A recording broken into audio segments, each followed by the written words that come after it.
well. Pleasure to be back here again, and I apologize for the fact that I will have to leave after my remarks and taking a few questions. So my apologies again to Frank for that. I've addressed this group several times in the past about the Arms Trade Treaty, so I'm not going to go into tremendous detail about it. Just give you a very quick review of its past and then go on to where we stand today.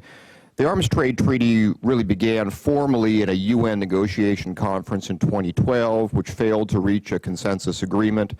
There was a second conference in the summer of 2013, which again failed to reach a consensus agreement, but the treaty was then adopted through a vote of the General Assembly of the United Nations. Secretary of State Kerry signed the treaty on September 25th, 2013, just over 1 year ago, on behalf of the United States. The nominal purpose of the Arms Trade Treaty is to keep conventional arms, and the arms under discussion here are not simply small arms. They're everything from revolvers up the way through battleships, essentially everything but WMDs, in other words.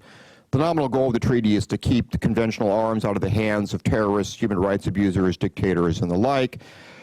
This is a goal that I think everyone in the room would share. The difficulty is that the treaty is based on a series of vague, unenforceable, highly flexible, always changing, inherently progressive, in the political sense of that word, set of standards, which by signing, and if we would be so foolish as to ratify, by ratifying the treaty, we would be committing ourselves to follow the lead of those who define the standards in a way that we can neither predict nor control. And that, in a word, is why I think the treaty is bad for the sovereignty of the United States. I could go into a lot of other detail about why the treaty is undesirable, but I'll skip over that now for the sake of explaining where we are. On September 25th, 2014, that is a couple of weeks ago, and precisely 1 year after Secretary of State Kerry signed the treaty, the ATT was ratified by its 50th signatory, Bosnia-Herzegovina. The ATT was therefore, will therefore come into force for the nations that have ratified it because it has received its 50th ratification on December 24th, 2014. In other words, Christmas Eve. So Merry Christmas to all of you from the Arms Trade Treaty. Almost all of the ratifications, almost all of these 50 ratifications have come from European Union member nations and very small island states.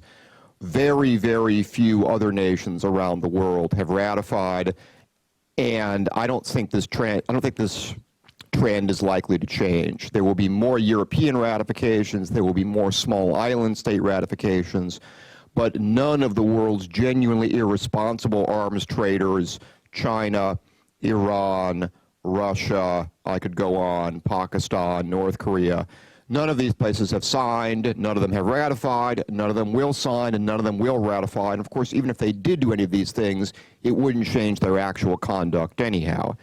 But right now, the treaty's claim to legal authority rests really solely on the signature of Pacific Island nations, a few Caribbean states, and the European Union member nations. That's pretty much it. The Arms Trade Treaty has not been transmitted by the administration to the Senate. I don't want to appear unduly optimistic, but there is no likelihood that the Senate will ratify the treaty in the foreseeable or even the not foreseeable future. Depending on how you count, at least 55 senators are explicitly on the record as opposing the ratification of the Arms Trade Treaty, and it would, of course, take 67 votes in favor of the treaty under normal conditions to see it ratified.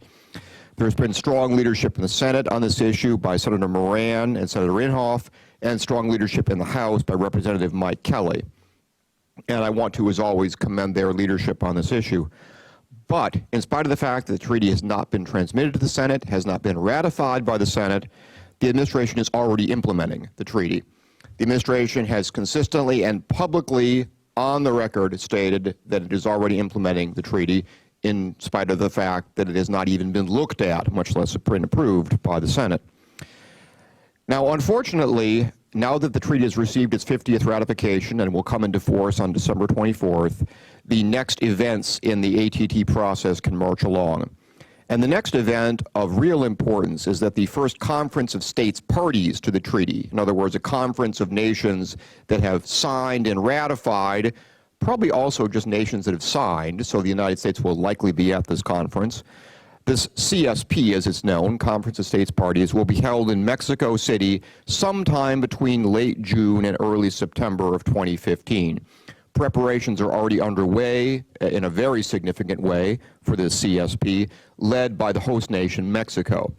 This is very troubling because Mexico is a long-standing proponent of an arms trade treaty that would apply domestically. In other words, a treaty that would be amended to apply explicitly to handgun sales between individuals entirely inside the United States, on the argument that it is conceivable that any handgun anywhere in the world could at some point go international and is therefore relevant to the arms trade treaty. Mexico was working hand in glove with pro-treaty NGOs, particularly, although not only the Control Arms NGO, which led the campaign for the ATT, and is deliberately excluding all critics from the preparatory process. I know this because I applied to attend a preparatory committee meeting and didn't even receive the courtesy of a formal rejection. Other skeptics did apply and were explicitly rejected on the grounds that now that the treaty has come into existence, all of these UN processes are meant for true believers only. So the process is now steaming ahead without much real oversight from anyone who has any skeptical views about the treaty whatsoever. Now, the Conference of States Parties matters because it will establish rules, including rules for treaty amendments, for all future Conference of State Party meetings going forward. So the first 50 or so ratifying nations get to make the rules for everyone else, including all future ratifying nations. And I've received enough information from inside the UN that makes it perfectly clear that the standard for treaty amendments in the future will be a 2/3 majority vote in future conferences of state parties. In other words, no unanimity, which is what the Obama administration demanded and failed to achieve in previous UN ATT conferences. This means, just to make it plain, that if the U.S. ratifies the ATT, foolish enough to do that, it could, and it certainly would, be outvoted in any future CSP and have amendments to the treaty adopted over its explicit rejection. Now, a lot of recent U.S. actions point out that the treaty is already a dead letter. People may have varying views about the desirability of arming individuals in Syria, but that is a prima facie violation of the Arms Trade Treaty. British, German, French, and other actions in Syria and arguably Iraq are also prima facie violations of the Arms Trade Treaty. France's decision not yet to cancel its Mistral contract with Russia, in spite of press reports to the contrary, is also a prima facie violation of the Arms Trade Treaty. All of these nations have a minimum signed the ATT, and all the European ones have ratified it, but they are already breaking it explicitly and openly. Now, I applaud their refusal not to be bound by a treaty as foolish as the Arms Trade Treaty, but it just goes to show that the treaty is not going to have any serious effect on nations when they genuinely decide that doing something is in their national interest, be they right or wrong. Now, what is interesting about this is that the treaty proponents have not gone ahead and criticized all of these prima facie violations of the treaty by Britain, France, Germany, the United States, et cetera, et cetera. What they instead have done over the last year is launch a campaign on Capitol Hill, and I've received enough emails forwarded from congressional offices to know what's going on here, have launched a campaign arguing that the primary purpose of the Arms Trade Treaty is to stop the U.S. from selling arms to Israel. This has always been, in the foreign policy realm, one of the ATT's major goals. In fact, I think it has always been their major goal, is to break the U.S.-Israel relationship and, on a lesser but still significant level, to break the continuing arms connection between European nations and Israel, because the Europeans do still supply the Israelis with some military hardware, although not as much as we do. It's extremely revealing to me that all of the pro-treaty NGOs have nothing to say about the Obama administration's prima facie violations of the treaty, but a lot to say about Israel's efforts to defend itself from rocket attacks launched by Hamas from the Gaza Strip. The treaty proponents are also making one more claim, which I think is revealing and disturbing. You're beginning to see treaty proponents arguing that now that the treaty has received its 50th ratification, the treaty is international law, and is therefore presumptively binding not merely on the nations that have signed and ratified it, but on all nations, including nations that have not signed or signed and ratified it, including the United States. And this really is the game going forward, to transmute the ATT from a treaty, a bad and silly treaty, into international law, into customary international law, into something that is binding on the United States, and then to roll it up with a bunch of other UN initiatives so that the entire ATT process becomes inseparable from the UN's larger gun-controlling and anti-Israel agenda, and then to claim it's all binding on the U.S. because it's customary international law. This is going to take time to play out, but we're already seeing treaty advocates making all of these claims, and they are only going to grow in volume in the years to come. Now, Frank asked me to talk a little bit about landmines as well. The situation with landmines, and here I'm really talking about anti-personnel landmines, APL. This situation is equally depressing. Just a bit of relevant history. In 1995, the U.S. ratified Amended Protocol 2 to the Convention on Certain Conventional Weapons, which required U.S. landmines to, among other things, deactivate or self-destruct within a set period of time, rendering it impossible for them to do any danger, pose any danger or do any damage to civilians after a battle or a war had concluded. The U.S. is fully compliant with its obligations under Amended Protocol 2, and there is no real reason to criticize Amended Protocol 2. I think it serves our interests. This, however, was not good enough for the progressive NGOs who later went on to lead the campaign for the ATT, and therefore, as Frank mentioned, they pushed through the creation of the Ottowa Convention, supposedly banning landmines. The Ottowa Convention was explicitly conducted in a profoundly anti-U.S. tone. Reasonable efforts by the U.S. on the part of the Clinton administration to modify the convention were not only ignored, they were derided, and the U.S. therefore has, until fairly recently, not been willing to adopt the Ottowa Convention. The reason I say the Ottowa Convention doesn't really ban anti-personnel landmines is that the Ottowa Convention leaves untouched anti-personnel landmines that are attached to anti-tank or anti-vehicle landmines. So you can you can be entirely compliant with the Ottowa Convention, and you can still have permanent anti-personnel landmines in your arsenal. It's not commonly acknowledged by treaty proponents, but it is nonetheless true. Now, there is no evidence that current U.S. landmines and current U.S. landmine policy poses any greater risk to civilians than the use of any other weapon. Landmines are a weapon. They can be used responsibly and in accordance with the laws of war, or they could be used irresponsibly.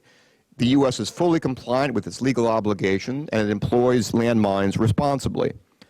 But on September 24th of this year, the Obama administration announced that it was banning the use by the United States of anti-personnel landmines outside the Korean Peninsula. Now, anti-personnel landmines continue to serve a vital military purpose. General Dempsey, the chairman of the Joint Chiefs of Staff, on March 6th of this year called them, quote, an important tool in the arsenal of the armed forces of the United States. Studies by NATO and other independent organizations have confirmed that there are no proven and effective alternatives to anti-personnel landmines, nor are any alternatives that are proven and effective likely to be developed in the near future. Now, the landmine treaty ban advocates argue that the convention has saved a lot of innocent civilian lives. I would dispute that. The era of the Ottowa Convention has witnessed the rise of the IED. Not all IEDs are landmines under the technical definition, but many IEDs are. In counting civilian casualties, the NGOs simply omit all casualties to U.S. forces or anyone else that are caused by landmine-like IEDs, and then therefore say the convention has been effective in reducing civilian casualties. This is a farce. The convention, I believe, has had no serious effect on civilian casualties, and in any case, to reiterate the previous point, U.S. landmines are not killing and have not killed any civilians. Why did the U.S. decide that it would no longer employ APL outside the Korean Peninsula? Well, let me quote the official U.S. statement on this point. We did it, quote, to underscore our commitment to the spirit and humanitarian aims of the Ottowa Convention. In other words, we did it to comply with a treaty that the U.S. Senate has not considered, has not given its advice and consent to, which is not in the U.S. national interests, which has been criticized by the Chairman of the Joint Chiefs of Staff, NATO, and many other responsible authorities for the sake of getting rid of a weapon which continues to have military utility. The purpose of landmines, among others, is to wall off certain areas from enemies, to protect encampments, to channel attacks into fire zones. All of these are legitimate military purposes, and there is no reason to believe that there will never be a war anywhere else in the world outside of Korea where we will want to do these things.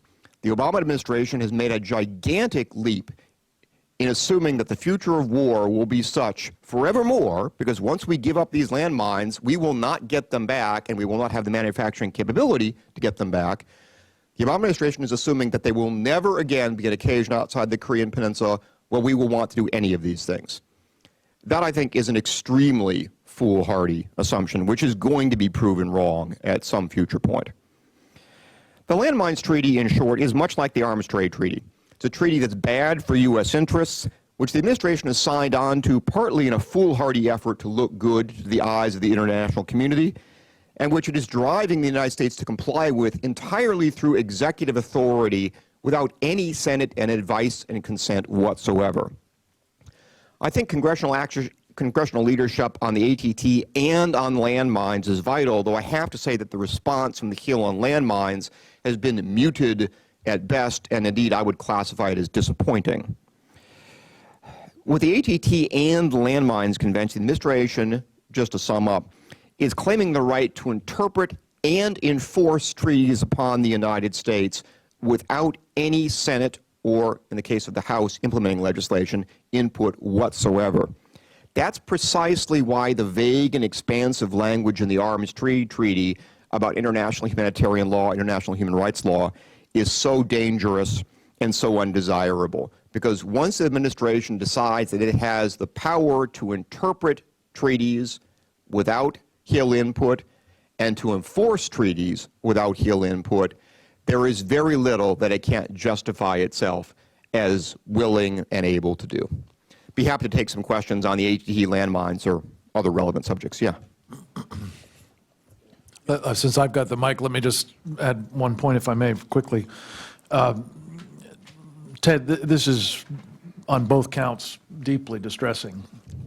I'm sorry to say you've been predicting more or less the path we've come to, but what's specifically and extraordinarily ominous is, as you indicated, that not only are we being told that the United States government will observe this arms trade treaty without due constitutional processes being applied, but as I understand what you've described, under the arrangements that this Mexican-sponsored conference will generate, they can change it at will, and it will be binding upon us as long as we, of course, continue to profess that we're committed to it. Well, there's a yes and a no there. The treaty can be amended once a certain set number of years has passed by what will end up being a majority, I'm sure 2/3 vote.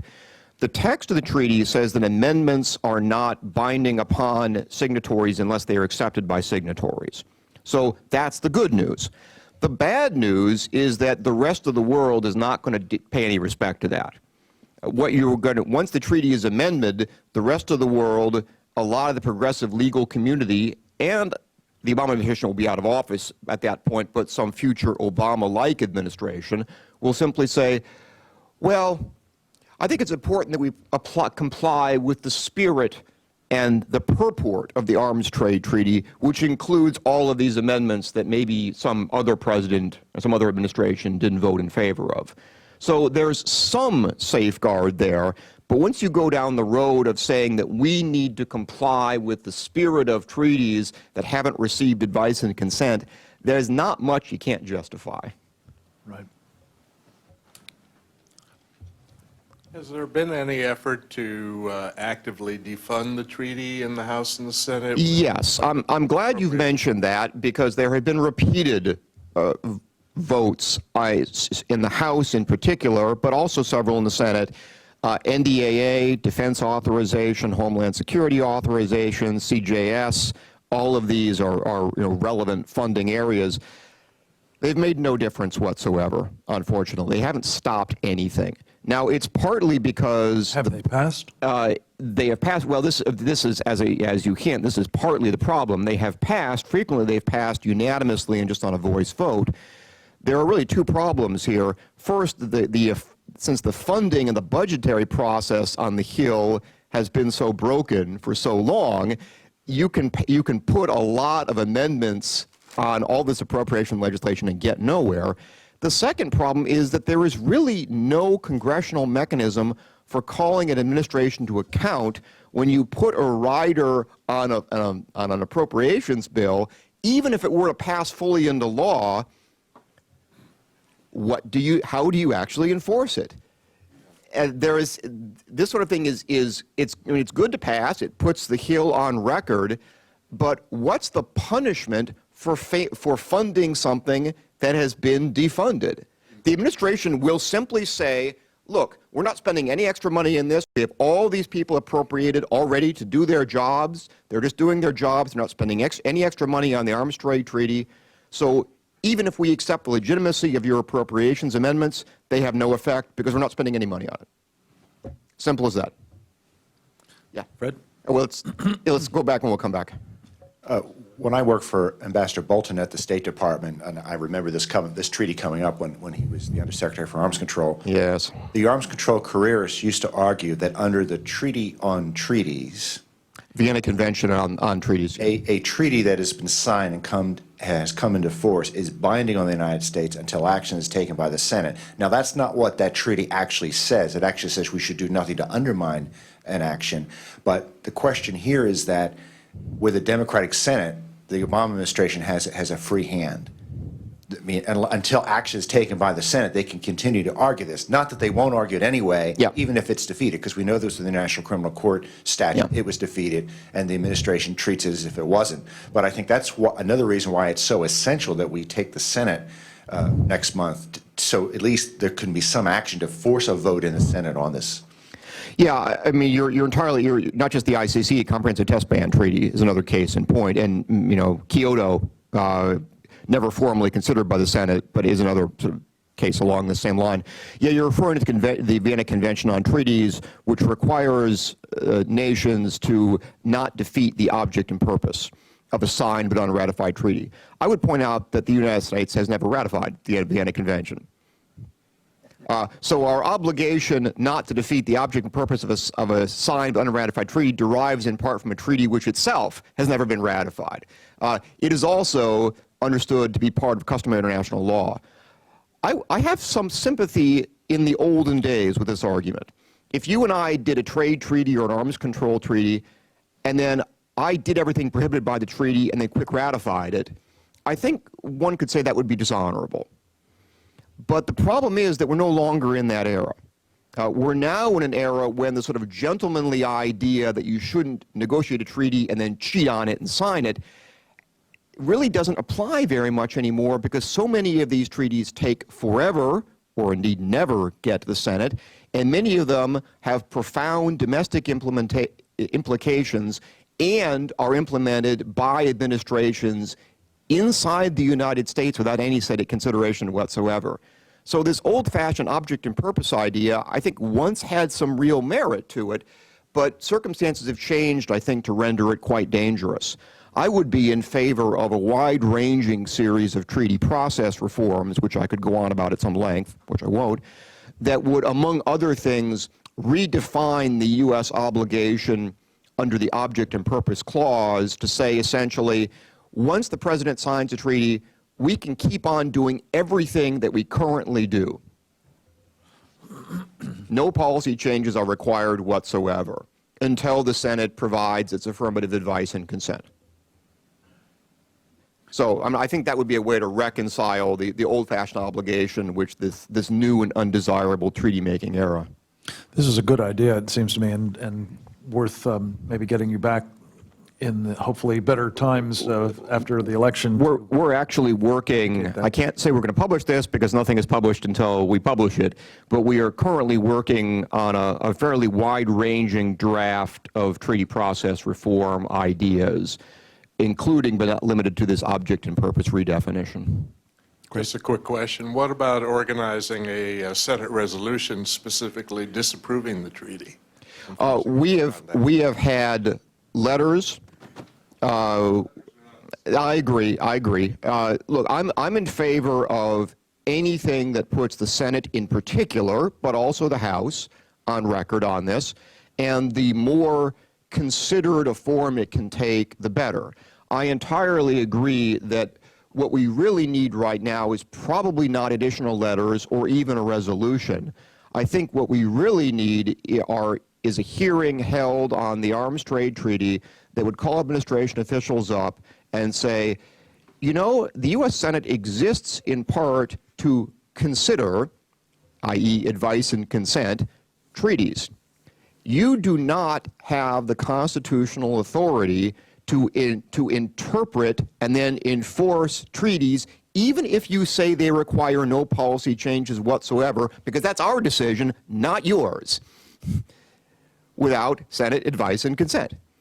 And that, I think, is the best way to get administration people on record with this doctrine, which is, I would classify it as extra legal.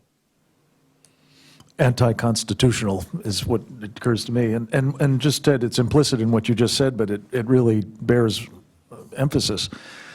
The framers understood the danger to the Constitution of international treaties, and hence created A, this mechanism, and B, the bar of a two-thirds vote.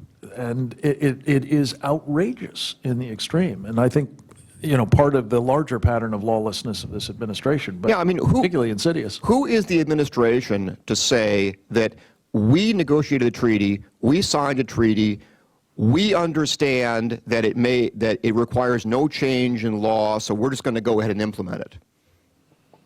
That's the Senate's job, and in the case of implementing legislation, it's also the House's job.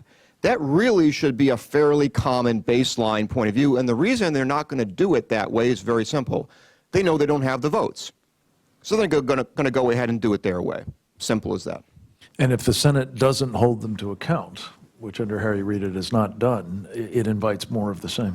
Yeah, you will just get more and more of the same. Now, under landmines, there's a lot more that the Senate, and here also especially the House, because landmines, like everything else in the U.S. defense budget, is funded first and foremost through the House, then only secondarily through the Senate because it's an appropriations measure. So the House and the Senate here have a real opportunity to weigh in and say, listen, you know, we approve of previous U.S. landmine policy. Right? Well, I have no problem with self-deactivating, self-destructing landmines. That strikes me as a very prudent and reasonable thing to do. But we also have a serious responsibility to the men and women in our armed forces, and the first time some U.S. encampment is overrun and everyone inside of it is slaughtered because they couldn't use APL to protect the perimeter, which is precisely what NATO simulated, then we're going to look very silly for having gotten rid of all of our APL. And because it will take money to destroy these APL, because there are specific programs and offices in DOD that will have responsibility for this, this is the kind of thing that the House and the Senate can really weigh in on. If they can't change the administration's policy, they can at least stop the administration from implementing the policy all the way and thereby preserve the possibility of some future administration changing the policy and actually having it stick, because we still have the military and material wherewithal to actually carry it out. Ted, I know you've got to go. I just wanted to ask one last question, perhaps. The military, we circulated back when the Clinton administration was doing this, a letter, and as I recall, we had 30 or 40 former, three, or at least in some cases, I think 3, but also many 4-stars opposing this treaty.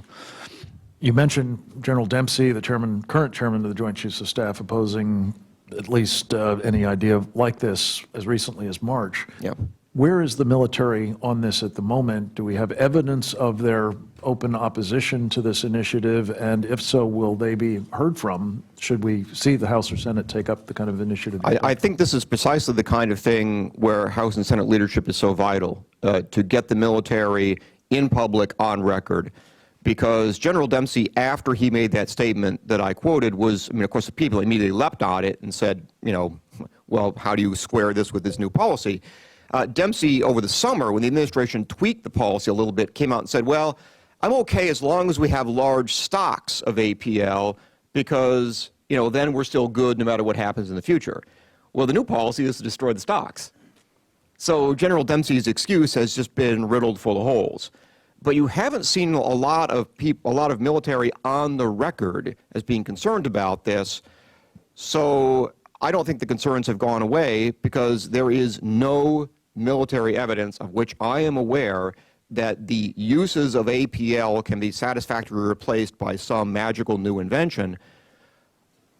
But again, we need the House and the Senate to not only call the administration to account, but to get the considered opinion of people who, unlike the Obama administration, are actually defense experts. Right. This is a tremendously important initiative, and I think we ought to really make a concerted effort as a community to see what we can do to smoke this out and raise a little hell about it. Unlike the Arms Trade Treaty, it's not too late on landmines. Yeah. Well, I look forward to hearing more about what we can do, even in the prospect that it is awfully bloody late on the HET, Ted, to get some treaty reforms or otherwise see what we can do to undermine this very, very problematic treaty. May I just say that in closing, I had a chance to talk on our radio program this morning with Carolyn Glick, who was pointing out, as you may have seen in the New York Times today, in a very, very good short essay, the folly of the British Parliament now overwhelmingly voting to recognize the state of Palestine. And she pointed out that not only was that a recent sign of where things are headed vis-a-vis Israel in Europe at the moment, but that John Kerry had laid, as you may know, at the feet of Israel's settlements building the cause of the rise of ISIL, which just, I mean, represents, it seems to me, malpractice as a Secretary of State, let alone inaccuracy. But Ted, again, the point that you're making, that these treaties and multilateral organizations seem increasingly to be principally for the purpose of Mau-Mauing the Israelis and fracturing the U.S.-Israeli relationship, and in due course will be used against us as well, is all the more reason why you've devoted as much time and energy as effectively as you have, and we thank you for that, both at Heritage and here. Thank you. You'll come back to us again soon. Appreciate it. Thank you.